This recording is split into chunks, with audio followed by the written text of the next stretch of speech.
What's going on, everybody? Man, man, oh man, that was pretty interesting. WWDC, I gotta say.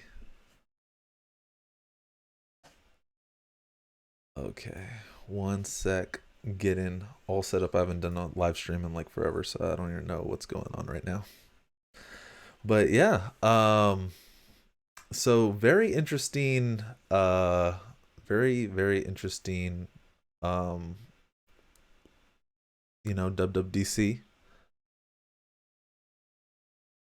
I don't think that it was as crazy as last year, but it was still really good. I wanted to pull up my notes real quick. One sec.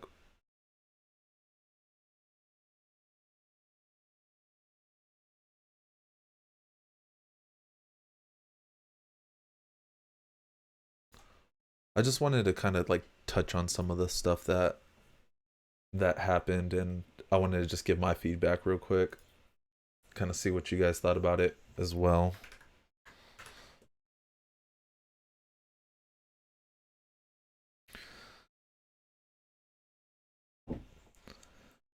Um. Also, do you guys know where do you know where the schedule is? Because I actually don't know when the State of the Union is.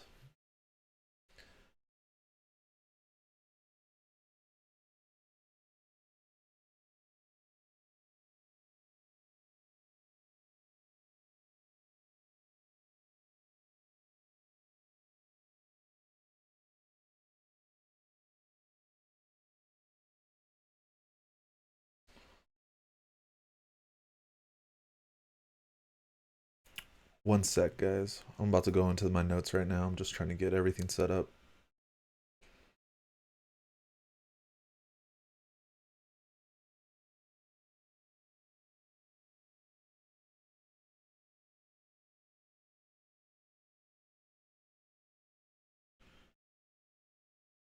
All right. So,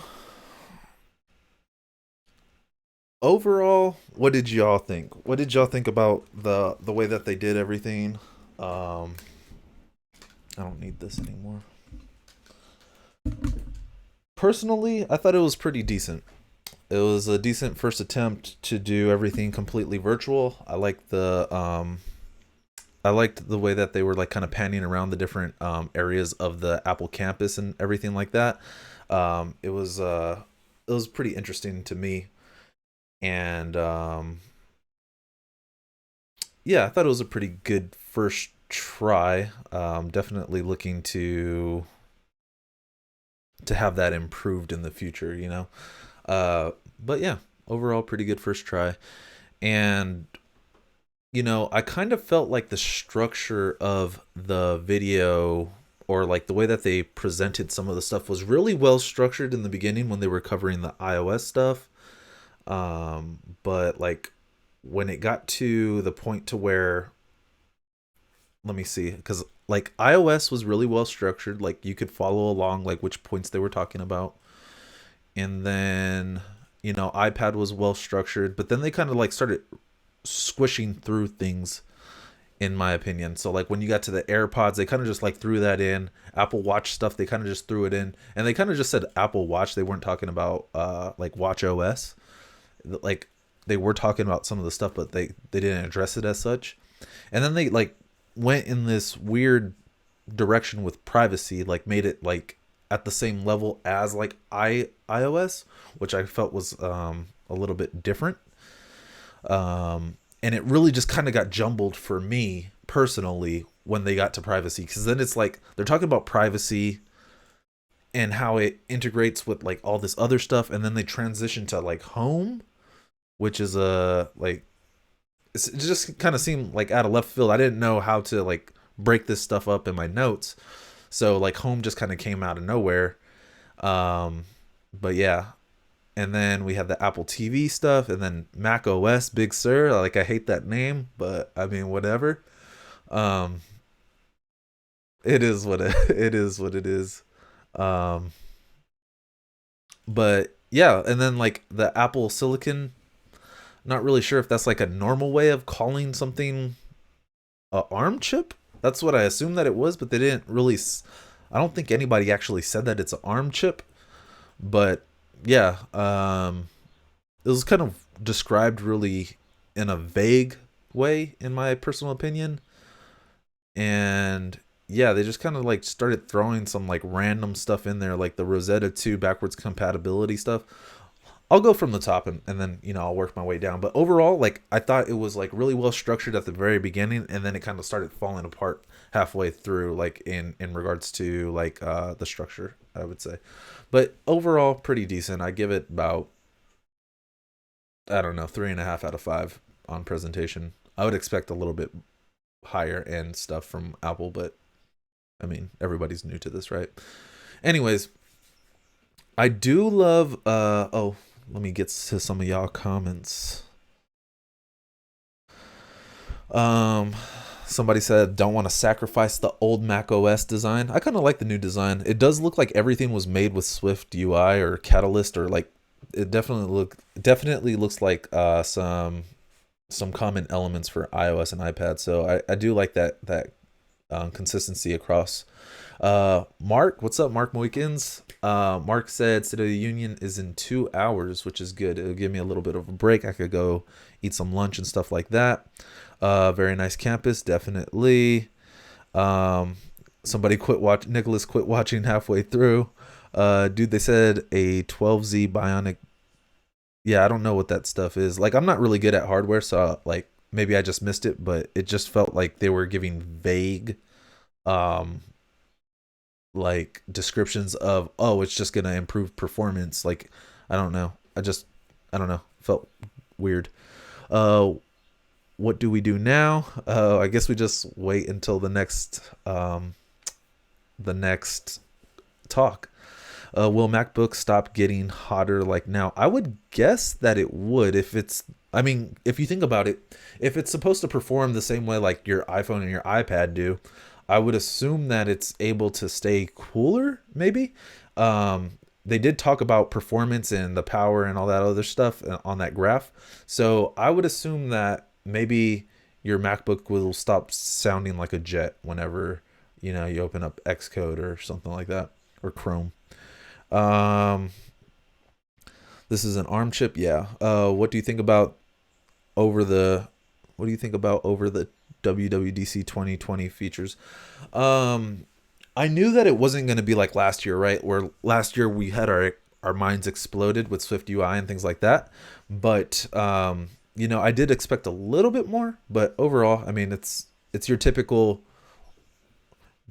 big stuff one year, kind of like off season the next year uh, format, in my opinion. Not what I expected. Yeah. Thoughts on Big Sur? I think the Mac is getting more abolished. I didn't think it was getting more abolished. I thought it was. I think they're moving in the right direction, but yeah, I don't know. Uh, 9 p.m. No, that's not right. Should I buy a MacBook now or wait for the ARM ones at the end of the year? Well, keep in mind that whenever they do stuff like this, a lot of people actually choose not to buy the most brand new thing, and the reason for that is because usually the very first product that goes out, understandably so, will have bugs, and sometimes that is related to hardware, so just be, aware of that. Whether you need a MacBook now or you're going to get one at the end of the year, that's totally up to you. Also, keep in mind that they haven't they haven't talked about the price points, right? So just because it's this new hardware, this new chip, even though it's all made internally, that they may just have a reason to jack up the prices. You have to keep in mind that they said that they're going to be releasing the Intel based Macs as well.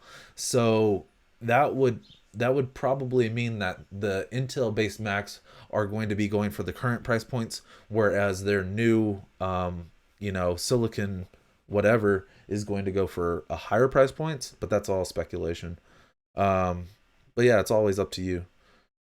New hardware, you know how Apple has been. They've just been slipping stuff in there just here and there, so random. So Who knows if they're gonna actually announce new hardware or if it's just gonna be on the apps on the Apple Store one day, and you hear about it through Twitter or something like that. Um, a bad way to start Mac OS 11, in my opinion. Everybody has a different outlook on it, I guess. Let me see. Where am I? All right, Android's had the widgets thing since I don't know. I am happy iPhones and iPads will have it now. Yeah, I really like the widget thing. I thought it was really nice. Because my iPhone is also cluttered with like a bunch of different things. I don't know if you guys will be able to see this, but like it's just like it's so unmanageable. It's so many different apps. So I do like that app library. Let's see. The real question is, will Xcode work better on the chip? I don't know. I don't think that the problems that Xcode has is related to hardware, in my opinion. I think there just might be some bugs in it, so I don't think that's going to change. But who knows? Um, let's see. It's like they make Mac for like an iPhone. Well, that's the idea, right? Is to make sure that all of your platforms are as close to each other as possible to keep that ecosystem as seamless as possible, right? So I completely understand what they're doing, and I actually like it. Is Swift UI live to be used? People are using Swift UI. There's a bunch of Swift UI apps on the App Store already, so I think it's probably good. Um, Do you think MacBook will become cheaper because they are using their own chip? I doubt that. You know, I think it's kind of like that thing where if you were to rent a streamed video, right? Like let's say you're renting movies, right? If you go to Redbox, you could go rent a movie for what is it, like 99 cents, $2, something like that. But if you were to actually stream it on, let's say, Apple TV, right? If you were to stream it and rent it that way, it's going to cost you $4. Even though you don't have any physical thing in your hand to put in, somehow it's like more expensive. So in my opinion, I would expect it to actually go up in price. Um, but also, my expectation is iPhone 12, but all software update. I was waiting for the new over-ear headphones. Oh, if they have those, if they end up talking about something like that, sometime this year, that'd be pretty cool. I need some new ones. Is the developer transition kit free if you paid for developer kit? I highly doubt that it's going to be free, but if it is free, it will only go out to like 100 people, and you will probably have to have like some type of letter or some like really good excuse to get one. What about Xcode on iPad? I think everybody wants this, but I don't think that's going to be something that they're actually going to be releasing. It would be lovely, but I doubt that they're going to do that. Is A12Z that powerful? I don't know. Your stream is so laggy. I know. I need to get it. I need to get it hardwired or something like that. Developer transition. Let me see. Mac OS sounds like development hell. I mean, it should be easier now that you can Mac OS. Yeah, it should be easier because now you can use Catalyst. So things are supposed to get easier. Okay. All right. So if you guys have any questions or any comments, feel free to drop them in the comments. But I'm gonna just go over real quick about some of the notes that I was taking. So just starting from the top to the bottom, based off of how they actually went through their presentation. So starting with iOS app library, I personally like it. I think that it's going to be really great for iPhone users. Having like all those unused apps somewhere in the background, because I have like a bunch of them that I just don't use and I just spotlight search them. It looked like they did have auto grouping. Really like that. Widgets. So widgets was really cool. I didn't think that because there's like a lot of stuff going around on Twitter that was talking about widgets, and they were even showing like UI concepts of widgets, and I thought that would be all right, but like I was actually really surprised when they added the that amount of flexibility. So I think I am going to be doing like a widgets tutorial, seeing how you would set up your widgets like for your apps and how to make them customizable, like what stuff they would show in the different modes, right? Because you could have like three, I think you could have like three different modes, right? Like you could take up two app spaces, you could take up four app spaces, or you could take up like what is it, eight app spaces. So you would need some type of UI updating right there. So probably gonna have a tutorial on that. Let's see, picture in picture. Like that's cool. I don't really, not really super excited about it, but I thought what was really nice was to have picture in picture, but the sound only mode. So like you don't actually have to have your screen showing, but you could actually still listen to something. So I think that's going to be really useful. I think that's another thing that I want to do a tutorial on. Siri. I like that it's at the bottom of the screen, but the sphere looks kind of ugly in my opinion. Pretty horrendous actually in my opinion. um, Lots of good stuff in there. Let's see, messages. I do like the pinned messages. Seems like it's going to be like a top MySpace top 8 type of thing. So I thought that was kind of funny. But I do like to have pinned messages. There are, I only text so many people. It's not like I have a whole lot, but sometimes like you get messages from services and they'll like drown out the messages that you're actually trying, like that are important to you. So like if you have like two-factor authentication or something like that, you get a message from a service and then like it pushes your other ones down. So having pinned messages is pretty cool. I The thing that I liked the most about the messaging was the mentions. So having mentions in group chats is super useful because like whenever you have like a group chat, it can become so annoying when you have so many people responding, especially like at inconvenient hours of the day. Like some people like to stay up late and then they'll be responding, and then it's like your phone's blowing up while you're trying to sleep or something like that, or super early in the morning, or you're just trying to say something that should be visible to everybody, but you're trying to direct it towards somebody.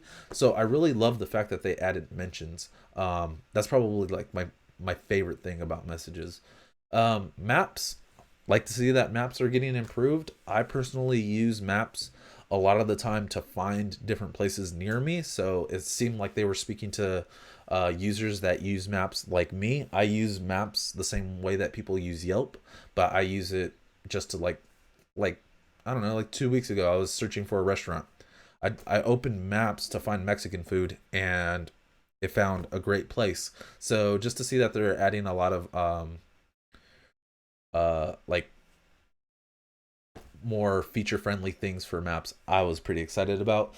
I do want to eventually have an electric vehicle, so EV routing, that sounds amazing, but I don't have one, so it can't take place in that. CarPlay, I don't have a car with CarPlay, but sounds cool. And then app clips. App clips seems like a really good way to start working with some of this stuff, like this live interaction stuff, to have everything up and going. Like just to be able to interact with something so much quicker in your phone and to actually have it go like have like deep linking into your app and stuff like that. I think it's going to help drive downloads for like service based applications, and I really like to see that. And then also the fact that you can like do custom app clip experiences, that was also really cool. So more likely than not, I'm going to be doing a tutorial on app clips once I figure out how that works, because I thought it was like really cool that you're able to um, have like a master app, right, like Yelp, right, and then they can essentially modify custom app clip experiences, or probably allow the user to create an app clip experience in the app. So I think that would be a really cool thing to explore, and then if I think it's really cool, then I'll definitely share that with you. So yeah. Let's see. Let's see what else y'all say. All right. Um, oh, a couple of ones came in. Okay, do you think that Rosetta thingy will make everything clear? I don't think it, well, I think it's designed to like not even be noticed. So just I think it's supposed to open up in the background when you try to download like a non Apple Silicon app. So hopefully it will just work seamlessly and the user won't even notice when they try to download your app. When do you think A12Z is arriving on shelves? If that's silicon, I don't actually know what that is. I'm really bad at these things. But if A12Z is the silicon thing, then I would expect them to have that in December. They said before the end of the year. I'm thinking that they're going to get it out at the very last second. So December. Let's see. Developer transition program is $150. You get the kit for free on lease and have to return it at the end of the program. Oh, that's really fair. App Store Connect is back up. I like it. What do you think about the transition from Intel to ARM chips and whether it's going to be good for developers as their dev box?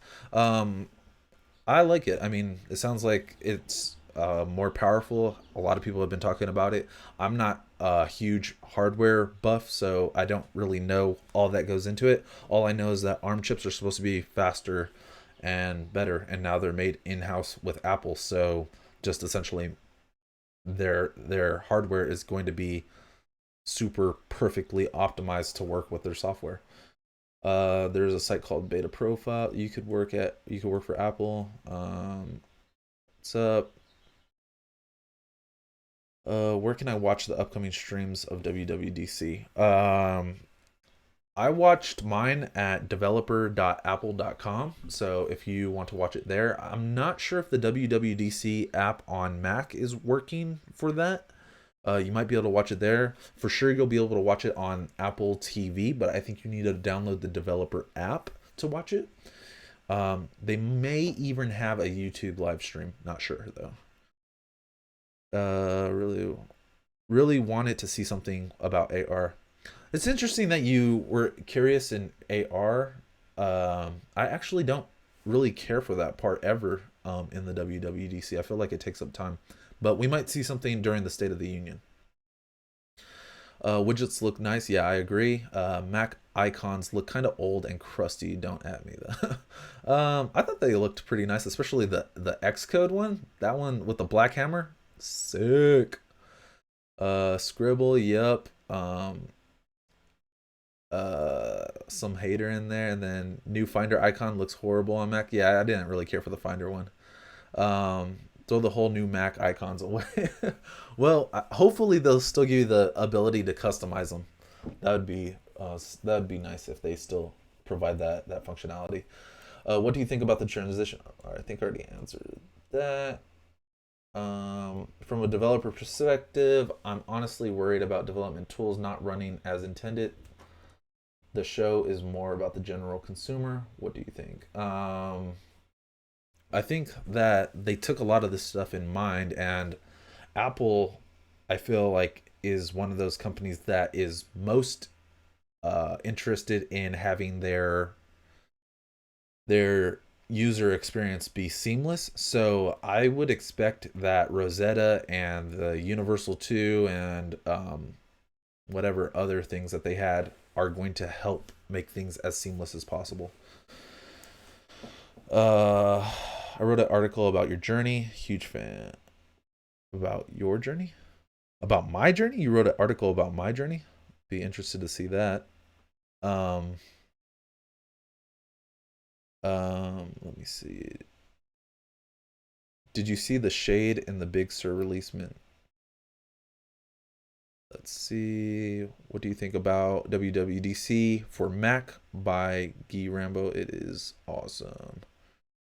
I think that's the WWDC app that I was referring to on Mac. I think that's what I have. Not sure though. I thought they were working together or something like that. Can't remember.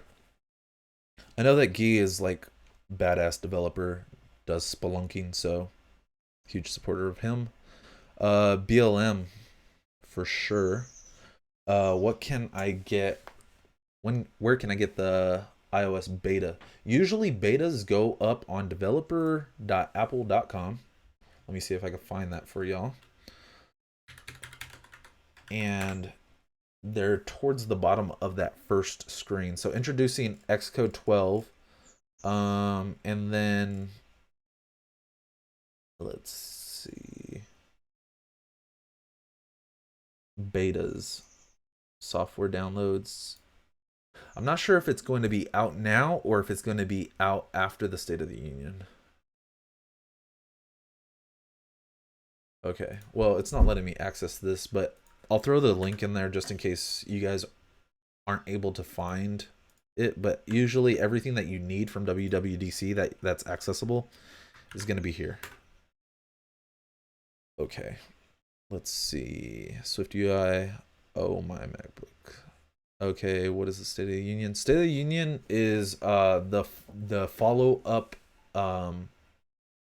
keynote, like the follow up um talk that they have after the original keynote. So you have the keynote where they talk about like all the main things, and then after that, State of the Union, I don't know if it's actually called that, but State of the Union is the one that follows it like 2 hours later, where they talk more about the developer, like the from the developer's perspective. So that's where we're gonna probably hear more stuff related to Swift UI 2, Combine 2.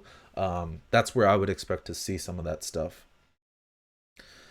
Let's see.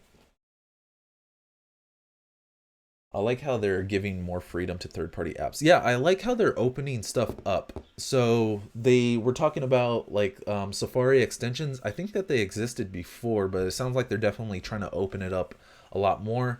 Over these past couple of years, you definitely see Apple opening it up a whole lot more than what they used to be. So it's really good to see that. Hopefully, they keep going down that path though. What publicly available Mac do you think will be the first to get Apple Silicon? I think they're going to just release the whole entire line with Apple Silicon. If anything, I would think that they may just exclude the Mac Pro, and that's about it, if anything. But yeah, I think they would release all of them. I'm just hoping Mac OS doesn't turn into iOS. I don't think anybody wants it to turn into iOS, but I think that they're going to be very similar, and you know, it's going to be as close as possible, but keeping controls the same way. I mean, you see a lot of this with the way that they updated the notification center, the way that they updated, the control center, things like that. A lot of this stuff looks just like iOS. It was disappointing in terms of hardware. Yeah, they didn't release any hardware, or at least they didn't talk about it yet. What do you think they mean with that much of focus on native? Oh, so this was also a very interesting point, right? So they were doubling down, saying native, native, native. They kept saying native. So I think you're going to definitely see that, um, cross-platform app development is going to start to struggle with some of this stuff. Um, you might see that things like React Native or Flutter are going to need to pick up development in order to support, the Silicon platform. Um, but yeah, like essentially they're doubling down on native, and if you're doing cross-platform app development, um, they definitely are not concerned about the struggles there.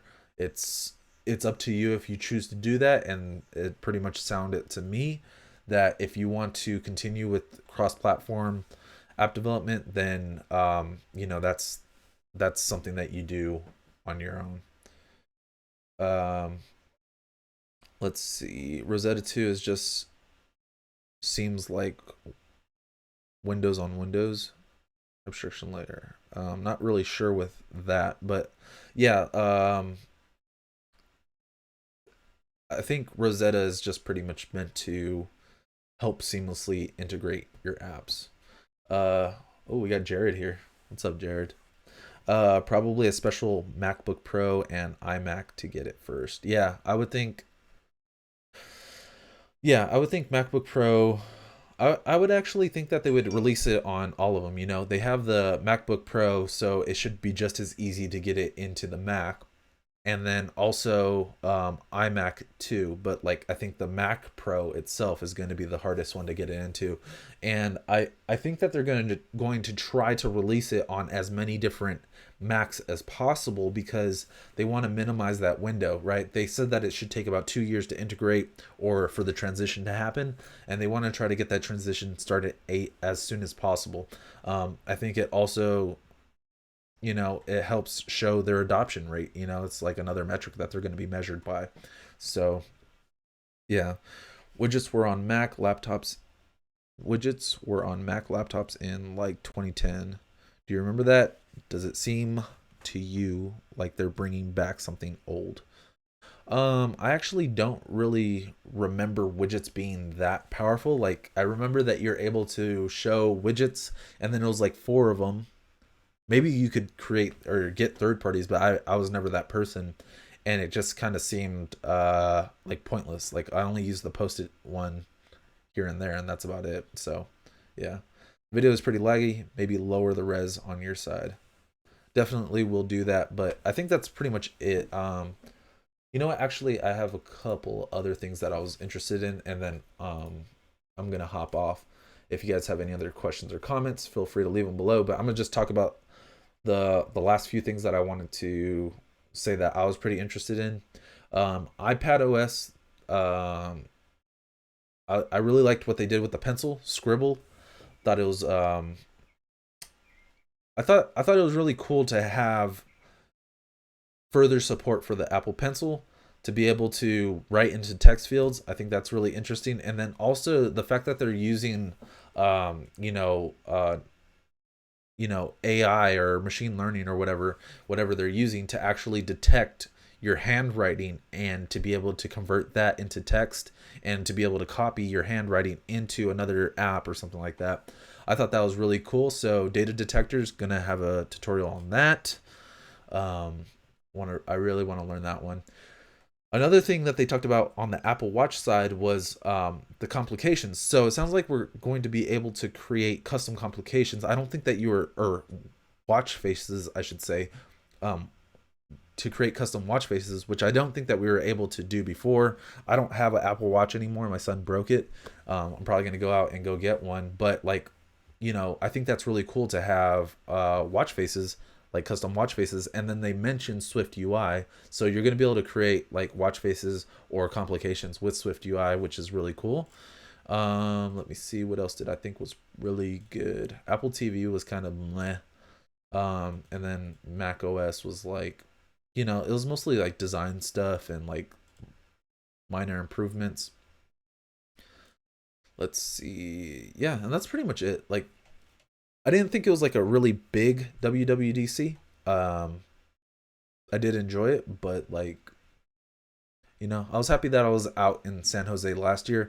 If, coronavirus was not out and about and I went to San Jose, I think I would have been like, meh, I wouldn't have cared to like not like to be out there. So I don't think that there was anything too big. You think they're turning Safari into Chrome just with more focus on privacy? Well, I don't really understand what you mean by that. They're both browsers, right? Like, I don't know. I think that they're trying to make it more like adopted, but I don't think that's ever going to happen. Like, I just recently left Safari because people are not supporting it for whatever reason. Devs are not supporting it. I don't understand how they're not supporting it, but they're just not supporting it. Web devs don't support Safari well. So once they stop pissing off web developers with support issues, then that's when I think that they can actually like move forward. And I think Safari will actually become more relevant because I do prefer to work in Safari, but like since nobody's supporting it and I have so many problems on different websites, I switched over to Firefox. um This release of macOS is trying to restrict the developers to develop cross-platform desktop apps by making it harder. Yeah, uh, yeah. There's no doubt about it. Like, they don't want you to develop cross-platform apps because, quite frankly, you can't access all the power that you can natively, and there can be performance. Like performance can suffer because of it. So, of course, they want to continually encourage native development because that's going to give the user the best experience. Um, yeah, but yeah, that's pretty much it. Sorry for the laggy stream. I'll definitely work on that next time. I haven't done a live stream in a long time, so I have to play with the settings. I just wanted to get this up and talk to y'all for a little bit. But yeah, I'm gonna go take a little break. Make sure you check out the State of the Union. I think it's gonna be where we're gonna actually see a lot of the cool stuff as developers. And yeah, I'll catch y'all later. Hit me up on Twitter as well if y'all want to talk. All right, later, y'all.